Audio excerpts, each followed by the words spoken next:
नमस्कार, अपना बिहार देख रहे हैं आप और मैं हूं आप सबके साथ अनूप। शुरुआत एक बड़ी खबर से करते हैं।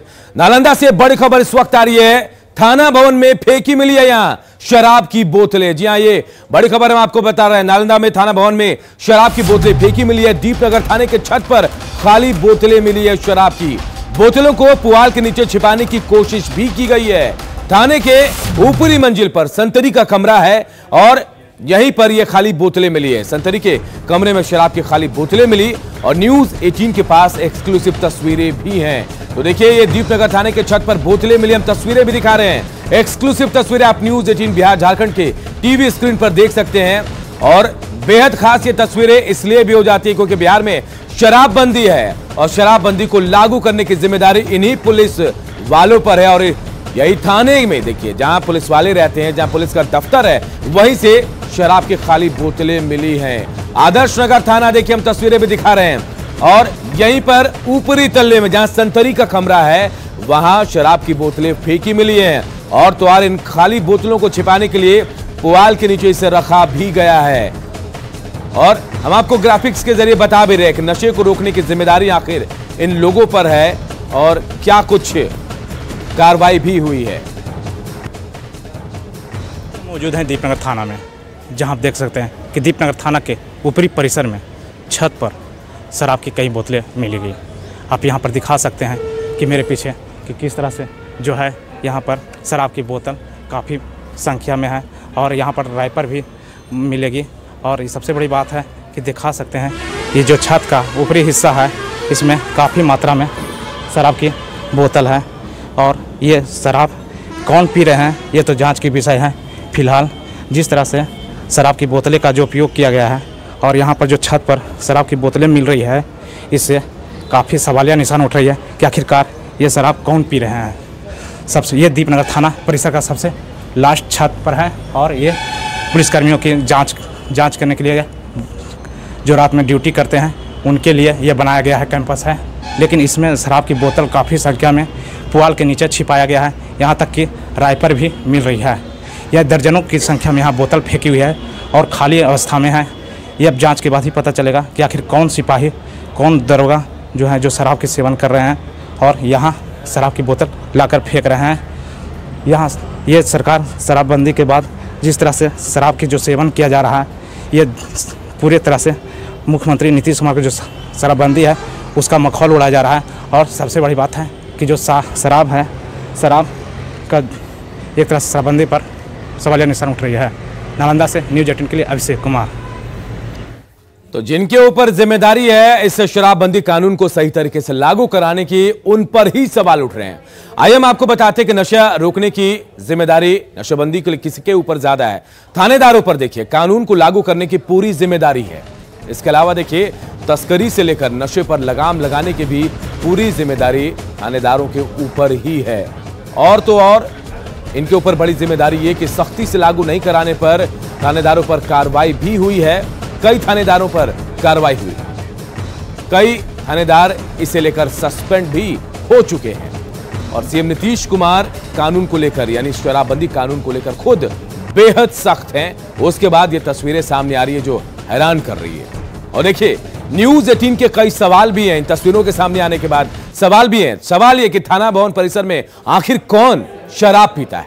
शराब की बोतलों की जानकारी पुलिस को आखिर क्यों नहीं है? और सवाल ये भी कि क्या ऐसे में बिहार में हम पूर्ण शराबबंदी को सफल करा पाएंगे? कई अहम सवाल हैं और ये सवाल न्यूज 18 भी उठा रहा। थाना भवन परिसर में आखिर कौन शराब पीता है? बोतलों की जानकारी पुलिस को आखिर क्यों नहीं है? और इन सब के बीच एक अहम सवाल ये भी कि क्या ऐसे में हम सफल करेंगे पूर्ण शराबबंदी बिहार में?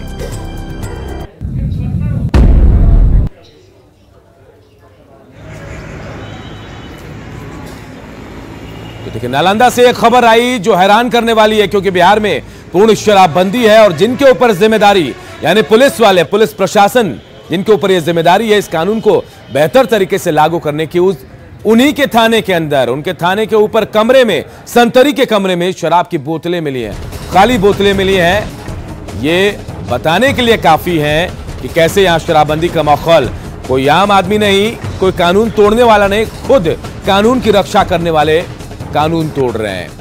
और जाहिर सी बात है, आखिर कौन शराब पिएगा थाने के अंदर, थाने के ऊपरी कमरे में आकर? ये हैरान करने वाली बात है और सोचने वाली बात कि आखिर इसकी जानकारी पुलिस वालों तक क्यों नहीं पहुंची। आदर्श नगर थाना दीपनगर का देखिए, लेकिन यहां पर आदर्श के जैसा कुछ नजर नहीं आ रहा है। सरेआम शराबबंदी की उल्लंघन की तस्वीरें हम आपको दिखा रहे हैं। कैसे संतरी जो ऊपरी कमरे में रहता है थाने के, उसके कमरे में खाली बोतलें मिली हैं शराब की, और इन शराब की बोतलों को छिपाने के लिए बाकायदा पुआल भी रखा गया। और ये तस्वीरें न्यूज़ 18 के कैमरे में कैद हुई तो कई सवाल भी अब उठने लगे हैं। तो शराबबंदी के बीच कुछ ऐसी तस्वीर सामने आई है सहरसा से भी, जहां उत्पाद विभाग की छापेमारी में एक अवैध शराब भट्टी का भंडाफोड़ हुआ। हम तस्वीरों में आपको गैस चूल्हे पर शराब को बनाते हुए दिखा रहे हैं। गैस चूल्हे पर देसी शराब बनाया जा रहा है।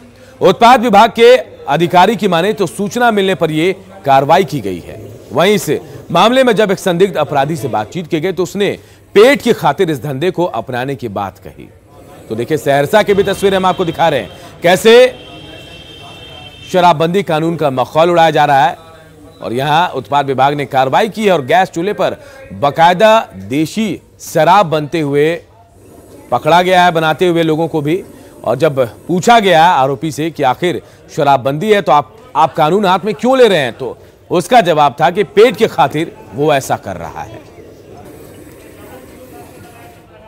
बहुत अभाव है, न जमीन न जगह है, न कोनो काम धंधा सरकार के ओर से भी मिले छे। एहि लेके अपन पेट गुजारा कर बाल बच्चा के पाले के लिए ये सब बना रहा है। एक्साइज विभाग की तरफ से तो बराबर लगातार छापामारी की जा रही है। इस मामले में भी 159 छापामारी की गई है, जिसमें 22 केस दर्ज किया गया है, जिसमें 11 आदमी गिरफ्तार है। और चलिए बात कर्नाटक के शिवमोगा विस्फोट की करते हैं। शिवमोगा विस्फोट में अब तक 10 से ज्यादा मजदूरों की मौत हो चुकी है और अब तक 6 शव भी निकाले जा चुके हैं। सभी मृतक श्रमिक जो है वो बिहार के रहने वाले हैं। शिवमोगा विस्फोट मामले में 2 लोगों को गिरफ्तार भी किया गया है। ट्रक में जिलेटिन की छड़ें 50 बक्से में भरी हुई थी और वहीं जबरदस्त धमाका हुआ। 6 शव अब तक निकाले जा चुके हैं, जबकि 10 लोगों की मरने की आशंका जताई जा रही है। और यह भी बताया जा रहा है कि मरने वाले सभी मजदूर जो हैं बिहार के रहने वाले हैं। तो देखिए, शिवमोगा में जबरदस्त विस्फोट हुआ है और विस्फोट जो इतना जबरदस्त था कि आसपास के कई मकानों के शीशे भी टूटे हैं, सड़क पर दरार आ गई है। 6 लोगों का शव बरामद किया गया है। ये सभी मजदूर बताए जा रहे हैं, जबकि 50 लोगों के मरने, माफ कीजिएगा, 10 लोगों के मरने की आशंका जताई जा रही है। 50 बॉक्स थे जिलेटिन की जिसमें धमाका हुआ है और इस धमाके में काफी जानमाल का नुकसान हुआ है। 10 लोगों की मौत की खबर है। हालांकि 6 शव अब तक निकाले जा चुके हैं और मरने वाले सभी लोग बिहार के मजदूर बताए जा रहे हैं। इधर चारा घोटाला मामले में सजायाफ्ता आरजेडी अध्यक्ष लालू प्रसाद की तबीयत में सुधार हुआ है। लालू प्रसाद को सांस लेने में तकलीफ हो रही थी, लेकिन अब उनकी तबीयत में सुधार है। रिम्स में लालू प्रसाद के चिकित्सक जो है डॉक्टर उमेश प्रसाद, जेल अधीक्षक के साथ स्वास्थ्य मंत्री बन्ना गुप्ता भी पहुंचे थे। लालू यादव रिम्स के पेइंग वार्ड में भर्ती हैं।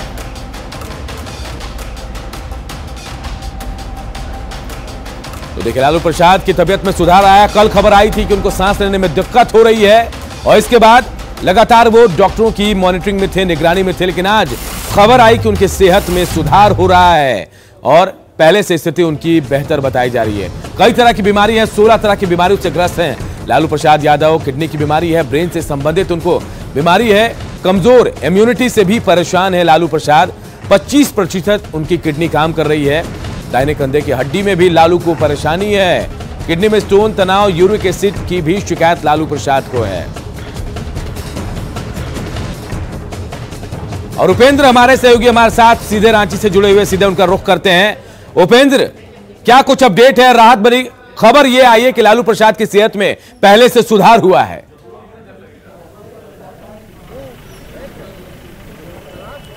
देखिए बिल्कुल अनूप, जो जानकारी है उसके अनुसार लालू प्रसाद अभी सो रहे हैं, चूँकि कल देर रात उनको नींद आई है, उसके बाद अभी भी सो रहे हैं, जो जानकारी है।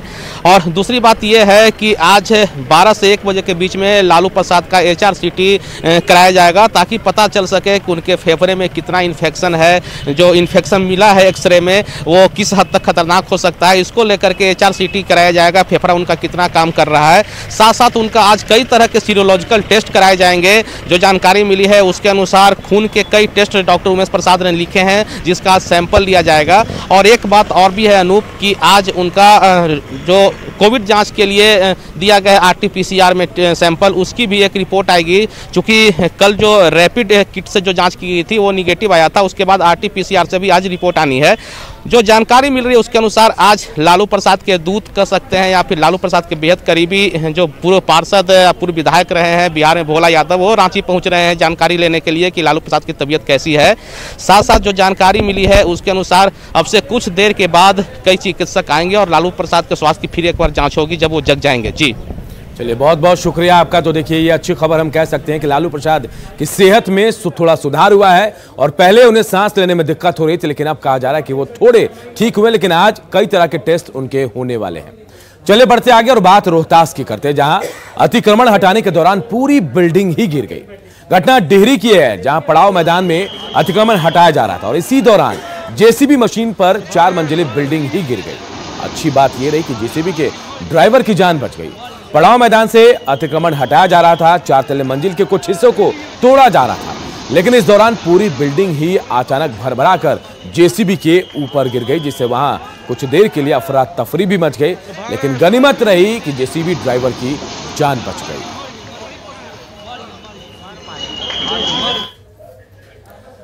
इधर रोहतास के कैरगहर में एक पोल्ट्री फार्म में आग लगने से 500 से ज्यादा मुर्गों की झुलसकर मौत हो गई। बताया जा रहा है कि फार्म का मालिक राजेश गुप्ता रोज की तरह गुरुवार की रात भी मुर्गों को दाना देकर घर चला गया, लेकिन इसी दौरान देर रात अचानक आग लग गई। स्थानीय लोगों ने किसी तरह आग पर काबू पाया, लेकिन तब तक काफी नुकसान हो चुका था। किसे लगा? मालूम नहीं कैसे लगे, तो हम तो घर पर थे। अच्छा, आप ही का ये फार्म है? जी। तो क्या नुकसान क्या हुआ इसमें? इसमें मेरा 500 मुर्गा और 300 बच्चा मर गया है। अच्छा, तो आग पे किसे काबू पाया गया? आग तो सब ये लड़के लोग बुताए आकर, मोहल्ले का लोग। और अब बात अफवाह के आग की, तो जी हाँ, मुंगेर की खबर हम आपको बता रहे हैं। मुंगेर के तारापुर में केंद्र सरकार की बेटी बचाओ बेटी पढ़ाओ योजना को लेकर किसी ने अफवाह फैला दी कि डाकघर में फॉर्म जमा करने पर 2 लाख रुपए मिलेंगे। इस अफवाह के बाद बड़ी संख्या में लोग डाकघर पहुंच गए। एक फॉर्म भरने में 80 रुपए का खर्च आ रहा है। अफवाह के बाद स्टेशनरी दुकान पर देखते ही देखते करीब 5000 फॉर्म बिक गए। और हैरानी की बात है कि लोग फॉर्म पर मुखिया और अधिकारियों से वेरीफाई भी करा रहे हैं, लेकिन कोई भी अधिकारी इस तरह के स्कीम की सत्यता की पुष्टि नहीं कर रहा है। डाकघर में अफवाह के बाद भीड़ जुटने से लोग भी बेहद परेशान हैं। छपवा कर और उसको मुखिया से अनुशंसा करवा करके और स्पीड पोस्ट में भीड़ लगाए हुए हैं, जो गलत है। इस तरह की कोई योजना प्रधानमंत्री के कार्यालय से नहीं निकला गया है, न ही कल्याण मंत्रालय द्वारा ही महिला कल्याण मंत्रालय के से ही भी निकला है। लेकिन डाकघर में भी ऐसी कोई सूचना नहीं है। डाकघर के उच्चाधिकारी से भी बात की गई, उन्होंने भी यह कहा कि हम लोगों को सरकार की ओर से कोई निर्देश प्राप्त नहीं है। महिला एवं बाल विकास मंत्रालय के तहत बेटी बचाओ और बेटी पढ़ाओ के तहत जो फॉर्म अभी बाजार में उपलब्ध हैं और जिनको भर के दिया जा रहा है, मेरी जानकारी के अनुसार ये फॉर्म फर्जी हैं। ये जो फॉर्म भरा जा रहा है किस चीज के लिए? अब क्या है हम लोग नहीं जानते, अंदर में क्या दे रहे हैं आप हमको पता नहीं। हम तो दुकान खोल के बैठे हुए हैं, जो स्पीड पोस्ट रजिस्ट्री जो करेंगे ग्राहक काम देंगे। जी सर, और क्या दिक्कतें हो रही है सर आपको इनके कारण? अभी पूरा भीड़ के कारण मेरा सब काम बाधित हो रहा है जी, मेरा नहीं जा पा रहा है, हम टेंशन में जी रहे हैं। कोरोना के नाम पर तमाम तरह के गाइडलाइन को पालन करने की अपील जनता से की जा रही है, लेकिन क्या तमाम नियमों के पालन की जिम्मेवारी सिर्फ जनता की है? मंत्री और अधिकारी क्या सिर्फ नियम समझाने के लिए है? मुंगेर की ये रिपोर्ट कई सवाल खड़े कर रही है। मंत्री के कार्यक्रम में कुव्यवस्था, न मास्क न सोशल डिस्टेंसिंग।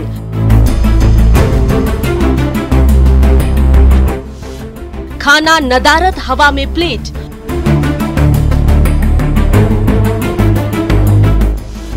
प्लेट में केवल सब्जी, कैसे भरेगा पेट। जमीन पर रखकर खाने की मजबूरी।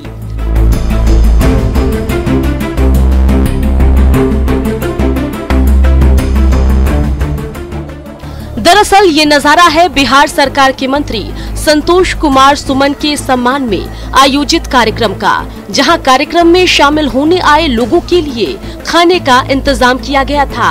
लेकिन कुव्यवस्था का नजारा ऐसा कि लोग खाने के लिए ही जूझते नजर आए। खाना खत्म नहीं रखा, वहीं पे रखा है। कितना देर से खड़े हैं खाना के लिए? आधा घंटा क्या हुआ, भीड़ है खाना में? चावल चावल खत्म हो गया। क्या बोला आप, नहीं है खाना? नहीं गया लाने गया, खत्म हो गया तो लाने गया।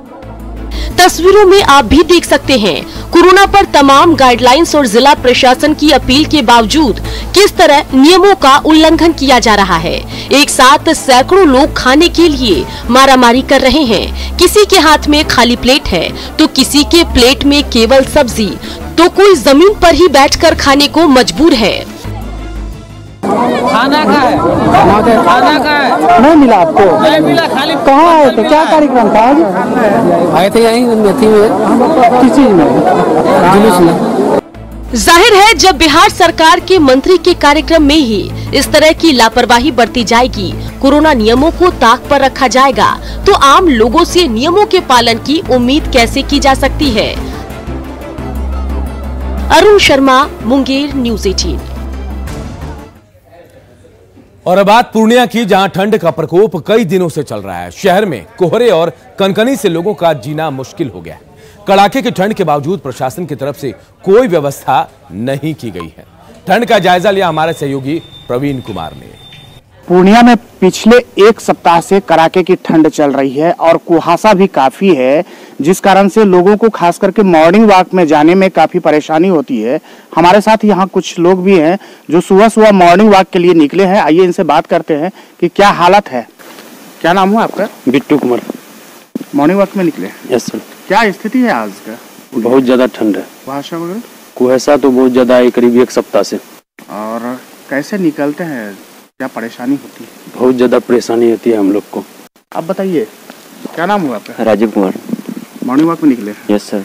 क्या स्थिति है आज का पूर्णिया का? बहुत गड़बड़ है सर। सुबह में 4:30 बजे उठे तो बहुत कुहासा था, इसलिए हम लेट को उठे। आज 5 बजे फिर तो उसका फ्रेश होकर निकले। सरकार की तरफ से कोई व्यवस्था वगैरह है, अलाव वगैरह? नहीं सर, कोई व्यवस्था नहीं। नहीं सर।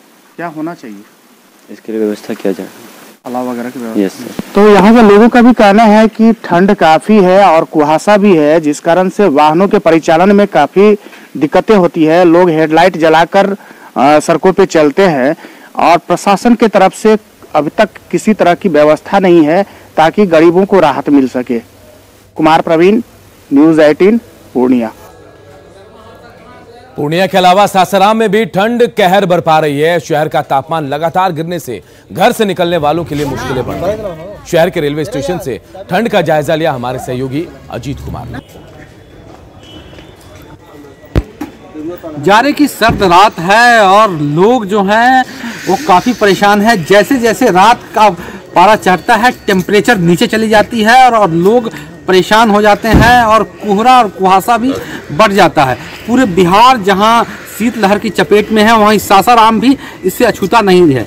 खासकर रात में जो रिक्शा वाले होते हैं, ऑटो वाले होते हैं, उन लोगों की परेशानी काफ़ी बढ़ जाती है और उन लोगों को एक एक पल काटना बहुत मुश्किल हो जाता है। तो ये सासाराम का रेलवे स्टेशन है। आप देख सकते हैं कि किस प्रकार जो ऑटो चालक हैं वो रात में अपना वक्त काट रहे हैं। काफ़ी ठंड का माहौल है, शीतलहर चल रही है, क्योंकि जो हवाएं चल रही है वो जो है वो ठंड को और बढ़ा दी है, जो परेशानी का सबब बना है। और कनकनी अचानक बढ़ी है और कनकनी बढ़ने से लोग जो हैं वो घरों में दुबक कर रहना ही मुनासिब समझते हैं। तो इस प्रकार कह सकते हैं कि सासाराम में ठंड का 3rd डिग्री टॉर्चर जारी है और ये ठंड जो है प्रचंड रूप धारण कर ली है। अजीत कुमार, न्यूज़ 18 सासाराम। इधर जमुई जिला भी आज फिर घने कोहरे की चादर में लिपटा हुआ है। कोहरे के साथ कनकनी भी लोगों को परेशान कर रही है। सुबह से यहां सड़कों पर निकलने से लोग लगातार बच रहे हैं। जमुई शहर के कल्याणपुर सड़क मार्ग का जायजा लिया हमारे सहयोगी केसी कुंदन ने। सितमगर सर्दी का कहर जमुई में लगातार जारी है और जिससे लोगों की परेशानी भी हो रही है ठंड को लेकर। और देखा जाए तो आज की स्थिति ये है कि कल मौसम साफ था, कोहरा नहीं था, लेकिन आज कोहरे का असर जमुई जिले में देखा जा रहा है। और जमुई शहर का एक सड़क मार्ग है जो शहर के अंदर का है और शहरी इलाका का ये हालात है। देख सकते हैं कि कोहरे का असर क्या है। सड़कें सुनसान है, वाहनों का परिचालन ना के बराबर हो रहा है। इक्के दुक्के वाहन ही अभी चल रहे हैं, जबकि ये सुबह का समय है। इस समय लोग बाहर निकल जाते थे। अब अंदाज़ा लगाया जा सकता है कि जब हालात यहाँ शहर का ये है तो ग्रामीण इलाकों में क्या होगा। और ऊपर हम दिखाना चाहेंगे कि शीत लहर भी है, जैसा जो पेड़ की पत्तियां जो जिस तरह से हिल रही हैं, इससे अंदाज़ा लगाया जा सकता है कि पछुआ हवा भी यहाँ पे चल रहा है। दूसरी तरफ हम दूसरे सड़क पर भी दिखाना चाहेंगे कि देख सकते हैं कि किस तरह से एहतियातन लोग एहतियात बरत रहे हैं। सड़क पर निकलने वाले लोग अगर देखा जाए तो गर्म कपड़ों के साथ निकल रहे हैं। कहने का मतलब कि आज भी कोहरे का फिर से एक बार असर दिखाई दे रहा है और साथ ही कनकनी से भी लोग परेशान हैं। सर्दी से ठंड से लगातार लोगों की परेशानी बढ़ रही है। और ऐसी स्थिति में एक शख्स है जो सुबह सुबह निकले हुए हैं मॉर्निंग वॉक या कहाँ से आ रहे हैं? बजरंगबली चौक से। क्या असर है आज? बहुत ठंडी के असर है। कल से ज़्यादा आज है। कल तो नहीं था। कल नहीं था। कल धूप भी हुआ था। आज का बहुत ठंडी है। आज ठंड है, एकदम ठंड है, परेशानी बढ़ रही, बहुत पड़ गई। कोल्ड वेव से जो कनकनी और शीतलहर का असर है वो भी दिख रहा है, जिससे एक बार फिर लोगों को ठंड से सामना करना पड़ रहा है। लेकिन लोग बचाव भी कर रहे हैं, सड़कों पर कम निकल रहे हैं, कम की संख्या में निकल रहे हैं। केसी कुंदन, न्यूज़ 18 जमुई। इधर बक्सर में कड़ाके की ठंड के बीच लोग अलाव जलाकर ठंड भगाने की कोशिश कर रहे हैं। ठंड के कारण सबसे अधिक परेशान मजदूर हैं। हम खड़े हैं बक्सर और कोचस का ये मुख्य सड़क है और ठंड का आलम यह है कि सुबह से कोहरा पूरी तरह से इस सड़क को अपनी आगोश में लिए हुए। हमारे साथ कई ग्रामीण हैं जो आग का सहारा लिए हुए हैं, आग ताप रहे हैं। आप देख सकते हैं कि आग ही इनका सहारा है और ये सुबह से आग जलाए हुए हैं और आग से जो गर्मी निकल रही है उससे ये गर्माहट ले रहे हैं। कुछ लोगों से बात करते हैं। सुबह तो आग बार कर ताप रहे हैं, यही सहारा है हम लोग का। तो भाई बताइए कि आप भी आग ताप रहे हैं, ठंड का क्या असर है बक्सर में? ठंड का बक्सर में बहुत चरम सीमा पर हो गया है। देखिए, जब से ये मकर संक्रांति खिचड़ी जो हम लोग कहते हैं, जब से बीता है तब से किरीन नाम के लिए निकल रहा है। खर पुआल ले करके हम लोग देखिए ताप रहे हैं। ना हम लोग का अलाव का व्यवस्था है और ठंड का कहिए मत। हम लोग इतना कोहरा हुआ है कि हाथ एकदम बिल्कुल ठंडा हो जा रहा है। सुबह का आलम ये रह रहा है कि कोहरा रह रहा है, लगातार 12 बजे दिन तक कोहरा पूरी तरह से छाए हुए रह रहा है, जिससे लोगों को काम करने में भी परेशानी हो रही है। जनजीवन पूरी तरह से अस्त व्यस्त हो गया है। पुष्पराज, न्यूज़ 18 बक्सर।